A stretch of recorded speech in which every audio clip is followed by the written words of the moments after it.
Well, hey, my name is Jeff. I'm part of the teaching team here at Rainier Christian Church, and we are continuing in our series today on yes, regrets. Because in our world, right, in our culture, regret is talked about as something that we should avoid or we should just not apologize for. Live life, no regrets, right? Or at least we should live with as few as possible. But the reality is all of us have regrets. We all have things that we're holding on to from our past that we regret, that we wish we could change, but we're not sure about what to do. And even more so, we don't have a language to talk about our regrets and what to do with the ones that we have from our past, as well as the ones that we will continue to have in our future. And so that's why we're in this series, to help you be able to frame and understand what to do with regret and how faith can speak into it to help us have more freedom and hope and peace in our life. And so that's what we're doing in this series. We're so glad that you're joining us for it. So thinking about regrets, there are big regrets, right? And then there are relatively minor regrets that are kind of in the moment, weren't great, but you look back and they're not that big of a deal. So in the category of kind of minor regrets, last year I was up to get my COVID booster. It was due, time to get that. And so it was a time, right, where you couldn't just always grab that appointment. It was a little tricky to find. And so we had one lined up, but between the time that I had booked the appointment and when I was going to get it, I had gotten sick. I just got a run-of-the-mill kind of cold, but cough, congestion, right, a little bit of fever. And so they tell you very clearly, if you are sick, please reschedule your booster shot. Now, the first one I got, no problems whatsoever, didn't miss a beat, was completely fine. And so I decided that rule doesn't apply to me. I'm young. 40, not that young. I'm relatively active and healthy. You know what? That warning is for somebody else. I'm going to be just fine. I'm going to go ahead and get my booster shot, even though I am sick, even though the right thing to do would be to heed the instructions and to wait and reschedule until I was feeling better. But I said, nah, I'm going to go down and do this. And so I still wasn't feeling great, but it was the holidays were coming up. We're going to be traveling. I just wanted to get my booster and be good to go there. And so I go down, and once again, I'm faced with the questions like, are you experiencing any symptoms? Like, define experiencing, right? And so I just go ahead and I get my booster shot. Well, that was a mistake. Let me tell you, there is apparently a good reason why you should wait if you are sick to get a booster shot, because it knocked me out for about 3 days. I was struggling. I was in bed. This thing hit me, right? And so if I could go back, right, I regret not waiting and getting my booster until I was healthy. But in the big scheme of things, it's not that big of a deal, right? I was sick for a few days. I could have avoided that. I didn't. But in the end, there weren't any big long-term consequences to that regret. But what do you do about those bigger decisions, those bigger if statements around if I had only done the right thing? Because that's the kind of regret that we really want to focus on today is what about those regrets that revolve around if I only did the right thing, right? If you only did the right thing to avoid your marriage ending in divorce or to avoid being in a situation with your spouse or partner where there's just a complete lack of intimacy and connection. Man, if you'd only done the right thing, what could be different, right? If you only did the right thing in terms of your profession and you worked a bit harder or stayed up to speed or avoided making some critical mistake or error at work that cost you your job, if only you took that more seriously, what could have been the case? Or what happens when you've been just, in essence, gossiping about people for a long time and it catches up with you? And relationships with family or friends or coworkers become strained, and even some of those relationships maybe have ended because of the choice of words, right, that you've chosen to use. Man, if only I'd done the right thing, right? We all have those if only statements. And I don't know what your biggest regret is around if I had only done the right thing, but what I do know is that we all have those regrets. They might be different from person to person and from each of us, but we all have them. And so the question is, what do we do around those if-only statements, around our morals and our character? What do we do with the reality that we don't live up to the character that we wish we had in our past? And so we're going to look at a story that I think will encourage each and every one of us, an encounter that Jesus has with an individual who did not live a morally upright life, did not live out of a place of high character in his life, and we're going to see Jesus meeting him in that as he lived a life for himself, for his own comfort, for his own security, but his life is completely changed by an encounter with Jesus. And so if you would look with me at Luke 19, we're gonna read beginning in verse 1 there about the story of Jesus interacting with Zacchaeus. We read, Jesus entered Jericho and was passing through. A man was there by the name of Zacchaeus. He was a chief tax collector and was wealthy.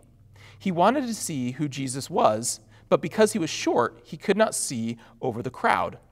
So he ran ahead and climbed a sycamore fig tree to see him, since Jesus was coming that way. When Jesus reached the spot, he looked up and said to him, Zacchaeus, come down immediately. I must stay at your house today. So he came down at once and welcomed him gladly. All the people saw this and began to mutter, he has gone to be the guest of a sinner.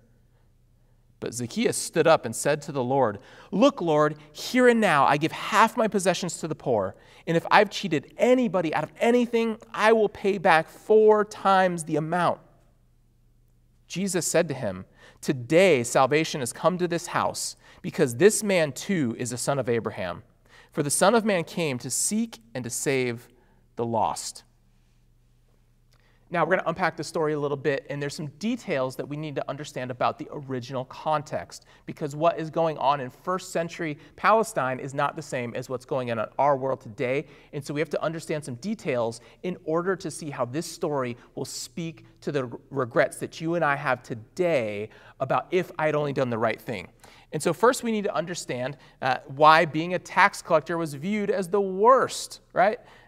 Okay, here's the deal, why it was so despised. The Romans were pretty ingenious as they conquered areas of keeping people from getting really mad at them. And one of the ways they did that was by actually inviting people of those conquered/governed provinces, those people there, to be the ones to collect the taxes for Rome. So they would say, hey, who wants to be a tax collector, right? And who's going to be loyal to us? And then you go and collect the taxes from your own people. And so Zacchaeus, or Zach, as I'm going to refer to him the rest of the time here, is one of these individuals.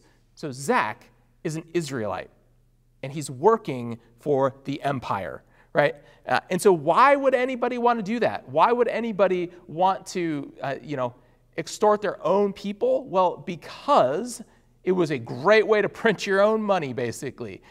It was a pathway to financial success and security, because the Romans said, hey, here's the tax rate that we're going to charge the people in this province, in this region. So you need to collect this amount from people, but you can feel free to add whatever you want on top of that, right? So if the Roman tax is this, you can feel free as a tax collector to add, say, 50% on top of that, and you could go around and nobody could say boo to you about it, right?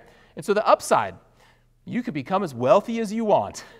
The downside, extorting your own people and working for the empire that's conquered your people, maybe a little bit of a downside there. And so actually in some rabbinical writings, tax collectors are referred to in the same category as robbers and murderers. Okay, tax collector, not a profession that people looked at with a high degree of esteem. Okay, and it says here in the account that Zach is a chief tax collector. Either like he was the one making the most money off of this system, or he had other people collecting taxes for him, and he was taking a cut of their cuts, right? Like, in essence, being a first century mob boss, seeking benefit for himself, working this system at the expense of his own people. Now, of course, Zach experiences regret about the choices he makes, as we're going to see and look at more closely because of his response. We know that, right? It's easy to assume that some people are just jerks, or some people are completely uncompassionate towards others and their needs. But there's always something going on underneath the surface, okay? And so we know from our previous weeks that we've looked at that regret exposes what we actually value. And there's something internally going on here that Jesus is going to draw forth out of Zach. And so Let's take a little bit closer look at this encounter that Zach has with Jesus. It says in the passage, he wanted to see who Jesus was, but because he was short, he could not see over the crowd. So he ran ahead and climbed a sycamore fig tree to see him, since Jesus was coming that way. When Jesus reached the spot, he looked up and said to him, Zacchaeus, come down immediately. I must stay at your house today. So he came down at once and welcomed him gladly. And so we see here Zach seeking out Jesus in this passage. And here's the thing. It's possible that he is just that short and needed to climb up in a tree to see Jesus. But the word there that refers to stature in the original Greek, that could refer to physical stature. It also could refer to one's social standing. It could be that Zach was so despised by his people that in essence the crowd was icing him out. That he wants to see Jesus and they're like, nope, we're not going to let this happen, right? Kind of the version of like if you're ever merging onto the freeway and there's somebody who's trying to cut in and everyone, this one moment of unity, they work together to like edge that person out, right? It's kind of like maybe one of those things is going on to edge out Zach from being able to see what's going on here. But here's the thing. Before Zach even began to seek out Jesus, Jesus was already intentionally seeking out Zach. He has already made the first move towards him. Something else we need to understand about the first century context here is around the rules of table fellowship. Because just like Mean Girls, right, who you shared a meal with had profound social consequences in Jesus' day. Like, this was not just a networking opportunity for Jesus. This wasn't just a casual little work lunch thing. By not only sharing a meal, but initiating sharing a meal with Zacchaeus, that would have been scandalous to the religious people of the day because sharing table fellowship like that denoted a complete acceptance of the person with whom you were sitting down to share a meal with. And so, again, for Jesus to do that, it would have been unheard of for the religious people of the day. None of them would have engaged Zach like that. But I'm glad today that those of us who go to church or active in church never struggle with thinking about whom we might want to sit with or be seen with. I'm glad that never is a struggle today, right? Yeah. Anyways, because here's the thing. Jesus didn't come to perfect the art of rule keeping. He came to bring the kingdom of God more fully to reign on earth right now. And this interaction with Zach here, really it serves as a signal, as a sign that God's table, in essence, is open to anyone and everyone. This is God's heart. He wants as many as possible to respond to the invitation to take part in fellowship with him. And here's where the story gets interesting about what it has to speak to you and I about our regrets of, I wish I had done the right thing, or if I only had done the right thing. The account goes on and we read, all the people saw this and began to mutter, he has gone to be the guest of a sinner. But Zacchaeus stood up and said to the Lord, look, Lord, here and now I give half my possessions to the poor, and if I have cheated anybody out of anything, I will pay back 4 times the amount. Jesus said to him, today salvation has come to this house, because this man too is the son of Abraham. For the Son of Man came to seek and to save the lost. So Zach, he admits what he's done wrong here.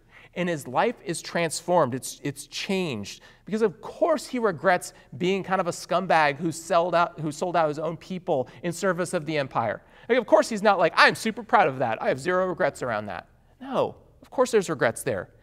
And so here's the point, here's the takeaway as we look at this encounter of Zach and Jesus in this passage here that you and I need to know clearly, is that today you can make the difference that you wish you made yesterday. Don't let regret keep you from making the difference today that you wish you made yesterday. Because the radical acceptance by Jesus of Zach, as we see in this story, is that he doesn't have to continue the path that he's been on. It shows up in these changed behaviors and actions. And it's not enough for us to just feel bad. It's not enough to just like have regrets.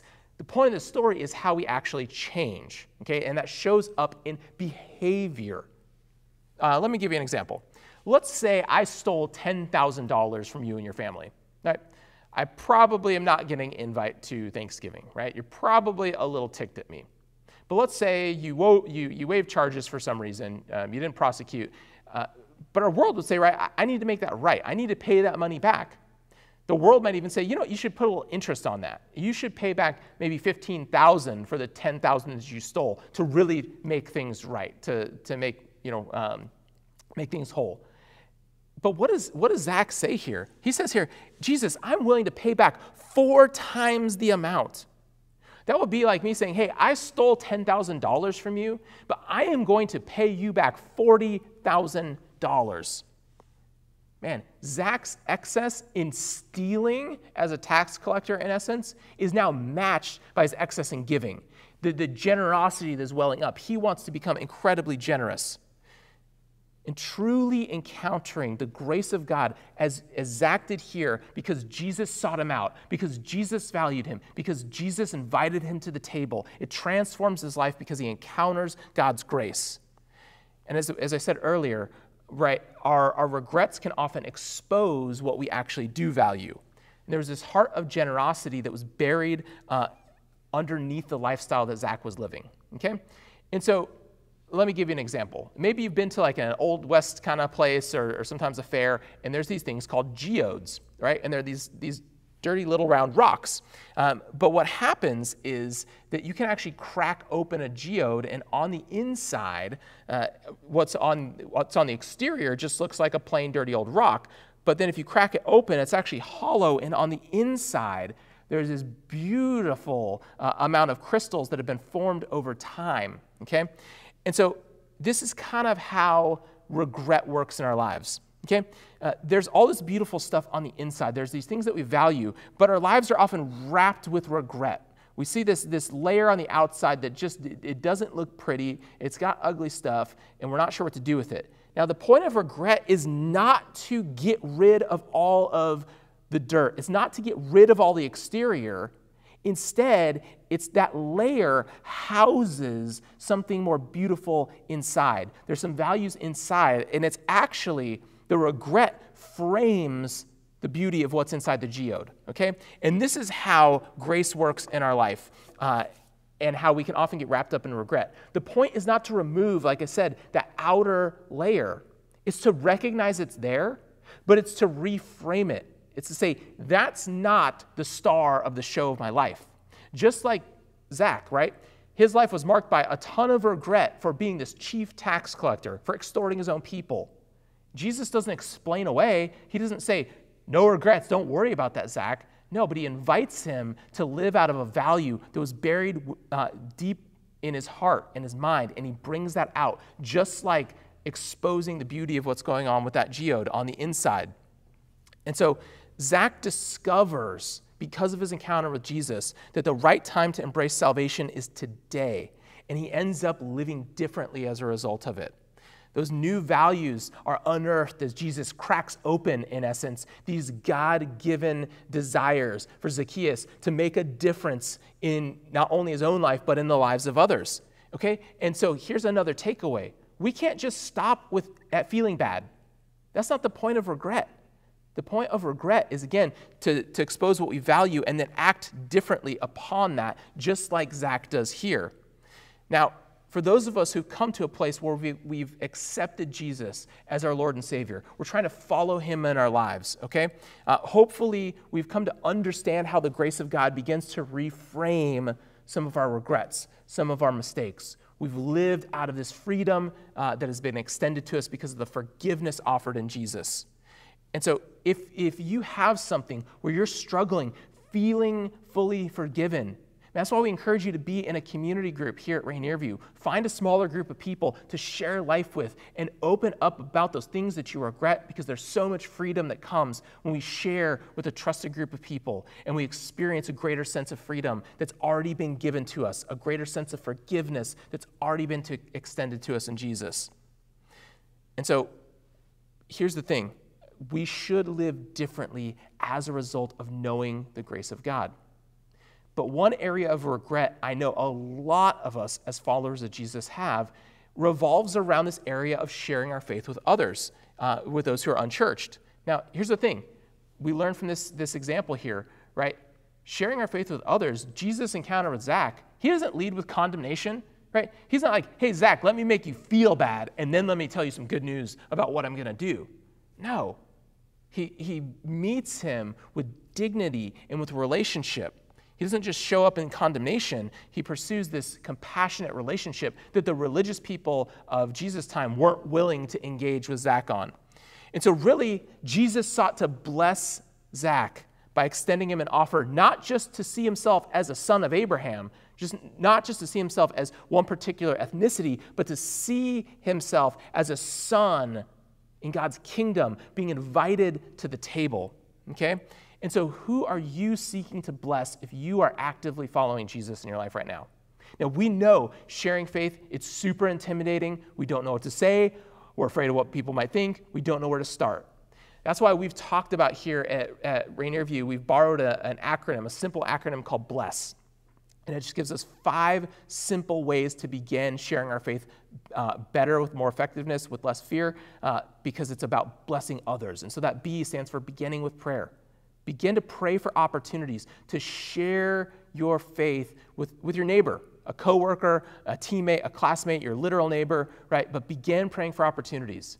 And when you have relationships with your neighbors, listen. Learn to listen well. Listen to the things that your neighbor loves. Listen to their fears, their hopes, their dreams, their worries. Listen well.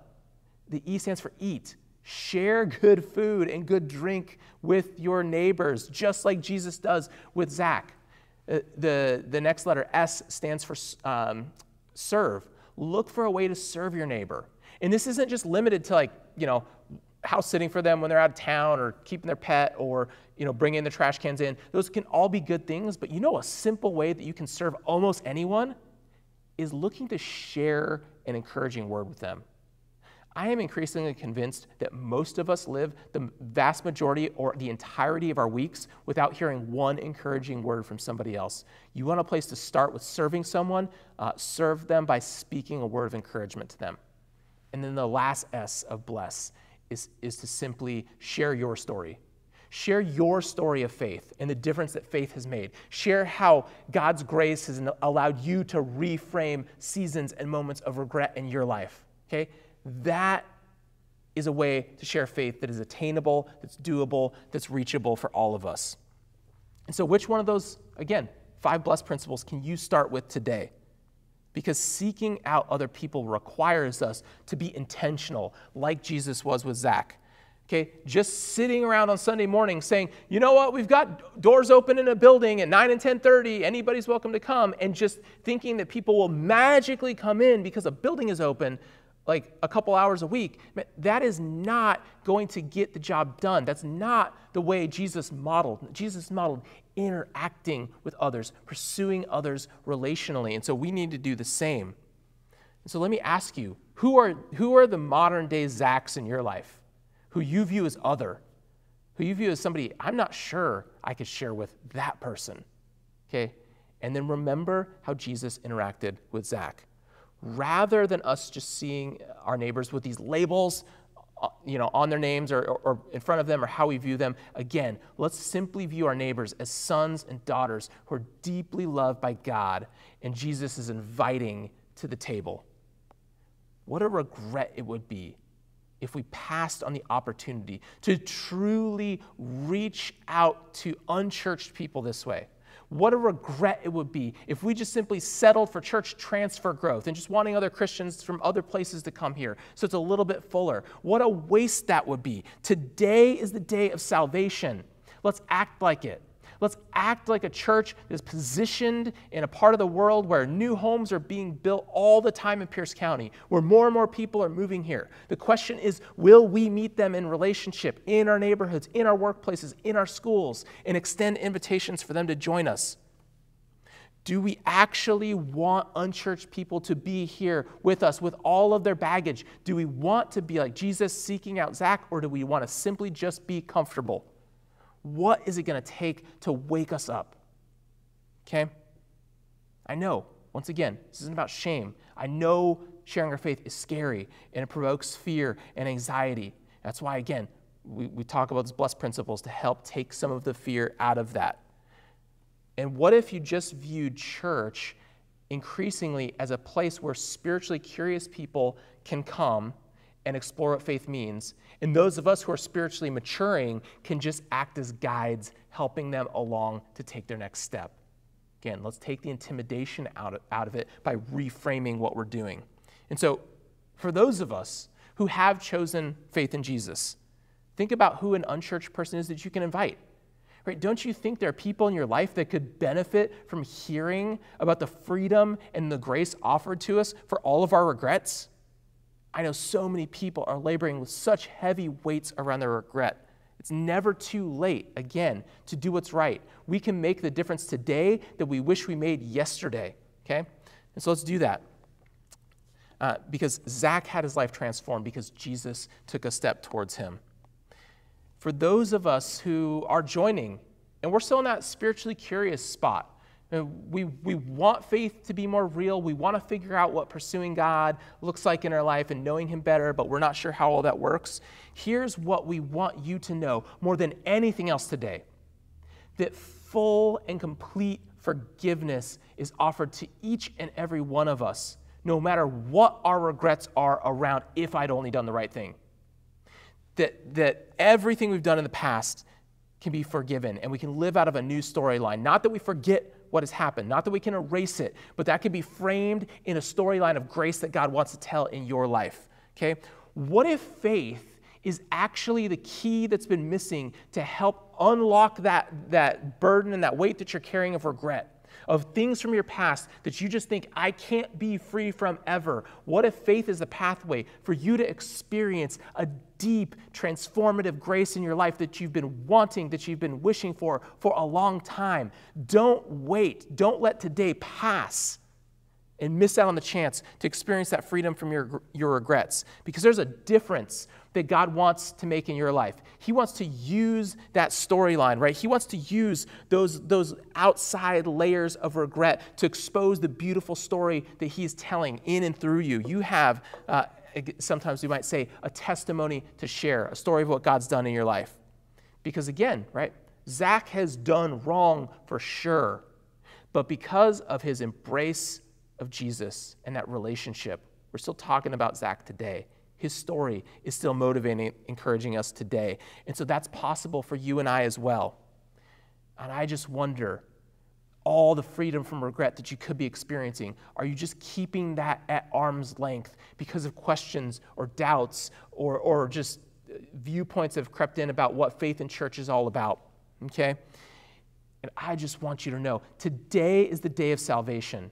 If you want to experience freedom from whatever regret you are holding on to, you can begin a relationship with God based upon full and complete grace today, right now, by praying a prayer similar to this. The words don't have to be exact, but a heart like this: God, I want to experience freedom and forgiveness. I want to not carry around the weight of regret that I've been holding on to any longer when it comes to things that I wish I'd done right. God, I know that I've been selfish. I know that I've done things that are wrong. And I don't understand everything about Jesus, but today I understand that he died on a Roman cross in my place to pay the full and complete price for the wrong that I have done, for the ways that I've been selfish. And not only that, and I don't understand all of this, but the mystery somehow 3 days later, Jesus didn't just die for me, but he rose from the dead. Your resurrection power brought him back to life. And that I want to put my faith in that power to change my life, not only in the future, but for me to have a new power and hope in my present. And if you just pray that silently or out loud wherever you're at, that is a step of faith, of embracing faith in Jesus. The Bible describes that as crossing over from death to life. The Bible describes that as being a new creation. The old is gone and the new has come, and that is a lifelong process of working that out. But message us. If that was you right now, that you prayed that prayer, reach out, let us know. We would love to connect with you because we want to make sure you're connected to a church and a small group of people to encourage you to continue to grow in that faith and to know how to live that out now in your life. If you're still spiritually curious and you just have questions, you're not there yet, but you'd like to talk more, again, message us. We would love to connect with you and share more. It's our hope that you will join us back here next week as we wrap up our series on Yes, Regrets.